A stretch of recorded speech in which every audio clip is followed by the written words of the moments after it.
Assalamualaikum warahmatullahi wabarakatuh. Kami dari kelompok 2 akan mempresentasikan materi sejarah perkembangan Islam, yaitu tentang sejarah bangsa Arab sebelum Islam masuk. Sebelumnya saya akan memperkenalkan diri terlebih dahulu. Saya Sulistia Revina sebagai moderator, dan di sebelah saya ada Muharia sebagai presentator pertama, dan di sebelahnya lagi ada Noval sebagai presentator kedua, dan saya sendiri Sulistia Revina sebagai presentator ketiga. Geografi Semenanjung Arabia. Bangsa Arab bertempat tinggal dan mendiami semenanjung terbesar di dunia, yaitu Semenanjung Arabia. Terletak di Asia Barat Daya, luasnya 1.270 mili persegi. Semenanjung Arabia terdiri atas dua bagian. Pertama, daerah pedalaman, yaitu daerah padang pasir. Kedua, daerah pantai di pinggir laut. Di bagian tengah dan selatan yaitu daerah Hijaz, Yaman, Hadramaut, Oman, dan Bahrain. Berdasarkan letak geografis bangsa Arab, penduduk yang tinggal di pedalaman disebut penduduk pengembara, seperti pemeliharaan ternak unta, domba, dan kuda, serta berburu. Sedangkan penduduk yang tinggal di daerah pantai disebut penduduk penetap. Mereka sudah tahu pertanian seperti mengolah tanah, bercocok tanam, dan kerajinan. Mereka lebih berbudaya dari Arab Badui. Yang B, asal-usul bangsa Arab. Bangsa Arab berasal dari ras Samiyah yang terbagi menjadi dua suku, yaitu suku Arab Al-Baidah, yaitu bangsa Arab yang sudah punah seperti Kamuat dan Tasmud. Kedua, suku Arab Al-Baqiyah, yaitu bangsa Arab yang masih hidup sampai sekarang, terdiri dari keturunan Qahtan dan Ahdan. Negeri asli keturunan Qahtan adalah Arabia Selatan yang muncul menjadi raja seperti Raja Yaman, Raja Sabah, dan Raja Himyar. Adapun keturunan Adhan, mereka disebut juga Arab Mustaribah, artinya percampuran antara darah Arab asli yang mendiami Mekah dengan Arab darah pendatang, yaitu Nabi Ismail. Yang C, flora. Hasil utama jariah Arab adalah kopi, kurma, sayur-sayuran, dan buah-buahan. Yang paling penting diantaranya adalah kurma. Buahnya menjadi bahan pokok makanan. Bijinya ditumbuk untuk makanan unta, dan batangnya dijadikan bahan kayu bakar. Yastrib adalah penghasil kurma yang banyak sampai dengan sekarang. Sebaliknya, Mekah karena daerah bukit-bukit berbatu jadi tidak terdapat banyak kurma. Sedangkan daerah seperti Yaman, Hadramaut menghasil buah-buahan dan sayur-sayuran, juga gandum dan kopi dalam jumlah besar. D. Fauna. Hewan utama di Jazirah Arab adalah unta, kuda, domba, dan kambing. Tetapi yang paling penting diantaranya adalah unta. Karena unta berfungsi sebagai alat transportasi, alat ukur, mas kawin, harga tebusan, hasil perjudian, bahkan kekayaan, semua dihitung dalam jumlah unta. Unta adalah teman abadi orang Badui, karena air susunya diminum sebagai pengganti air, dagingnya untuk santapan makanan, kulitnya menjadi pakaian, kotorannya dapat dijadikan bahan bakar, bahkan air kencingnya bila digosokkan ke kulit akan terhindar dari sengatan binatang. Sedangkan kuda adalah barang loh, karena makanan dan pemeliharaannya yang sulit di padang pasir, serta kuda diperlukan dalam penyerangan gerak cepat seperti olahraga dan berburu. E. Watak bangsa Arab. Jazirah Arab yang gersang dan tandus memberi pengaruh terhadap bentuk fisik dan karakter mereka. Bentuk fisik yang kekar, kuat, dan mempunyai daya tahan tubuh yang tanggung, sedangkan karakter memberi watak baik yang positif maupun negatif. 1. Watak positif pertama adalah kedermawaan. Karena di kalangan masyarakat kedermawaan adalah bukti kemuliaan. 2.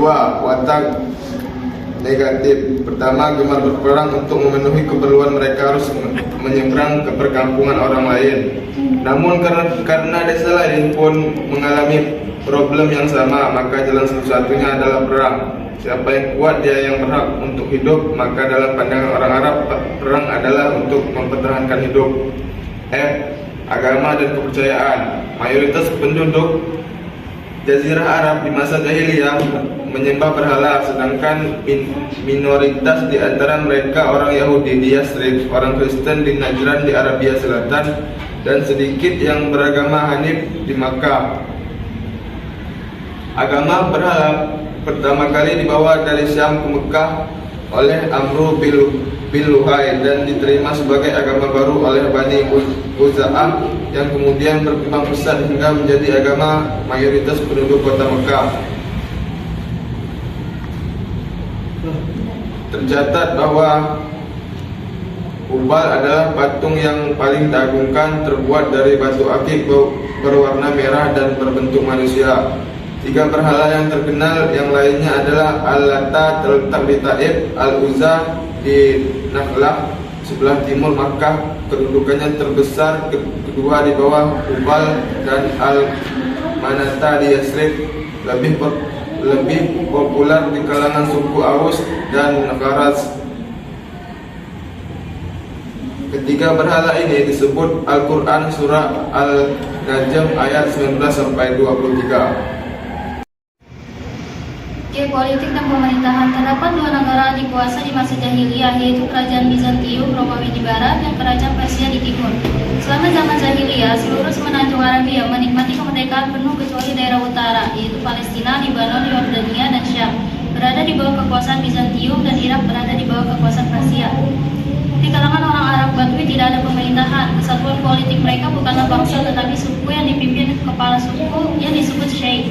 Bagi masing-masing suku terdapat seorang pemimpin. Syarat dalam memilih pemimpin, kriteria yang dipakai adalah pemberani, pemurah, cerdas, arif, dan bijaksana.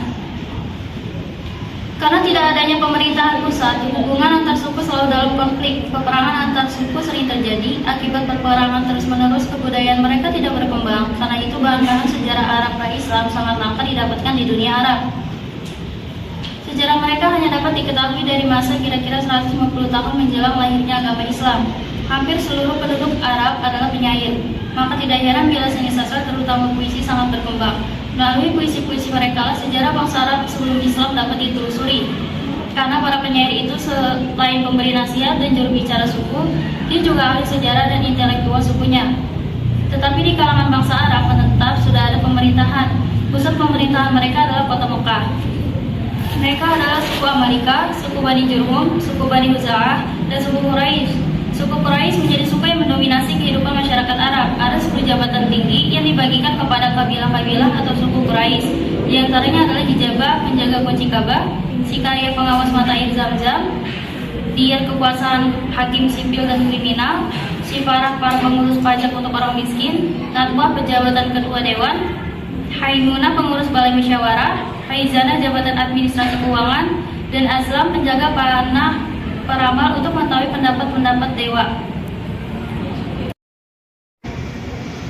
Politik dan pemerintahan. Terdapat 2 negara dikuasai di masa jahiliyah, yaitu kerajaan Bizantium Romawi di barat dan kerajaan Persia di timur.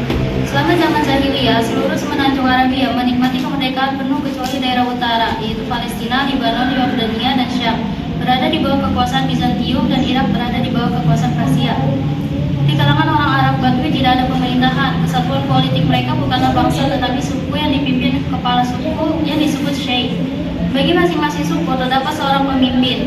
Syarat dalam memilih pemimpin, kriteria yang dipakai adalah pemberani, pemurah, cerdas, arif, dan bijaksana. Karena tidak adanya pemerintahan pusat, hubungan antar suku selalu dalam konflik. Peperangan antar suku sering terjadi. Akibat peperangan terus-menerus, kebudayaan mereka tidak berkembang. Karena itu bahan-bahan sejarah Arab pra-Islam sangat langka didapatkan di dunia Arab. Sejarah mereka hanya dapat diketahui dari masa kira-kira 150 tahun menjelang lahirnya agama Islam. Hampir seluruh penduduk Arab adalah penyair. Maka tidak heran bila seni sastra terutama puisi sangat berkembang. Melalui puisi-puisi mereka lah sejarah bangsa Arab sebelum Islam dapat ditelusuri. karena para penyair itu selain pemberi nasihat dan juru bicara suku, dia juga ahli sejarah dan intelektual sukunya. Tetapi di kalangan bangsa Arab menetap sudah ada pemerintahan. Pusat pemerintahan mereka adalah kota Mekah. Mereka adalah suku Amalika, suku Bani Jurhum, suku Bani Huza'ah, dan suku Quraisy. Suku Quraisy menjadi suku yang mendominasi kehidupan masyarakat Arab. Ada 10 jabatan tinggi yang dibagikan kepada kabilah-kabilah atau suku Quraisy. Di antaranya adalah Hijabah, penjaga kunci Ka'bah, Sikaya pengawas mata air Zam-Zam, Diyar kekuasaan hakim sipil dan kriminal, Sifarah para pengurus pajak untuk orang miskin, Natwah pejabatan ketua dewan, Haimunah pengurus balai musyawarah, Haizana jabatan administrasi keuangan, dan Azlam penjaga panah peramal untuk mengetahui pendapat-pendapat dewa. Suku Quraisy berkuasa di Mekah sampai datang agama Islam. Hal ekonomi, pada masa pemerintahan kerajaan Sabah dan Himyar di Jazirah Arab Selatan, kegiatan perdagangan orang Arab meliputi laut dan darat. Kegiatan perdagangan di laut mereka pergi ke India, Tiongkok, dan Sumatera, dan kegiatan perdagangan di darat ialah di Jazirah Arab. Ada beberapa faktor yang menyebabkan Mekah berkembang menjadi kota perdagangan. Pertama, orang yang main banyak yang berpindah ke Yaman, sedangkan mereka telah berpengalaman dalam perdagangan. Kedua, di kota Mekah dibangun Ka'bah setiap tahun. Jamaah-jamaah berdatangan ke Mekah melakukan haji yang membuat Mekah semakin masyhur. Ketiga, letak kota Mekah berada di tengah-tengah tanah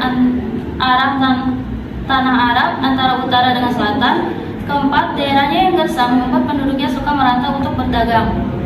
Terdapat 4 tempat perdagangan orang Quraisy, yaitu ke utara dan selatan mereka pergi ke Syam dan Yaman, kemudian ke barat dan timur mereka pergi ke Habsyi dan Persia. Sedangkan pusat perdagangan mereka berada di Mekah. Dalam pemerintahan Hashim, kota Mekah benar-benar berperan sebagai pusat transit dagang yang sangat maju. Di Yaman pada musim dingin, kafilah dagang bangsa Arab membawa minyak wangi, kemenyan, kain sutra, kulit, senjata, rempah-rempah, cengkeh, palawija, dan lain-lain. Di antara barang-barang tersebut ada yang dihasilkan di Yaman, ada pula yang didatangkan dari Indonesia, India, dan Tiongkok. Di Syria atau Syam, kafilah-kafilah dagang membawa barang-barang gandum, minyak zaitun, beras, jagung, dan tekstil dari Syam. Adapun barang-barang perdagangan terpenting dalam jalur perdagangan timur barat.